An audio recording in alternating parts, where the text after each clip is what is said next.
তাছাড়া আন্না সেরাটা কই? আমার সেরা তো আছে, কি হচ্ছে আমার সেরা? কি করছে এটা পরে বাবু নাকি আন্না সেরাটা ডাক দিন। তুমি ফোন দা। হ আব্বা কি হইছে কও? কি রে এলা তোরা ডায়ার এলার কি কোন ক্ষতিমতি কস? আরে আমি এলার কি করতে হতাম যাই, আমি এলার কোনো ক্ষতি হচ্ছি না। কি রে ওহন শিকার আস না রে, তুই কি আমার ক্ষতি করছস না? আমি তোর বাপের টেন কইতাম। কোন না আব্বার টান, আমি কানের কোনো ক্ষতি হচ্ছি যে আব্বার টান বিচার দিবেন না এনে কু। কিছু করছস না না?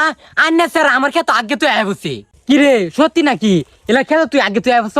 আরে না আব্বা, ক্ষেত কি নাম লেতা কার ক্ষেত কোনটা, আমি এলার ক্ষেত আগছি না। আচ্ছা যাই হোক, তুমি যাও, আমি বিষয়টা দেখতাছি।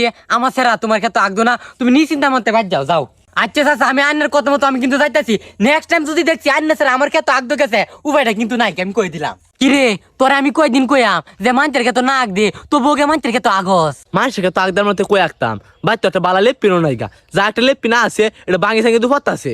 আচ্ছা যাই হোক, তুই চিন্তা করিস না, এ বাঙ্গালে পিন্ডা ঠিক করে দেম না, তবুও মাঞ্চের খেত আগিস না। মাঞ্চে খালি বিচার লইয়া মাঞ্চের খেত আগে তুই ফরস। কোন দেশ বসবাস করি আল্লাহ জানে, মানুষের ক্ষেত আগলেও বাইর বিচার লই আই।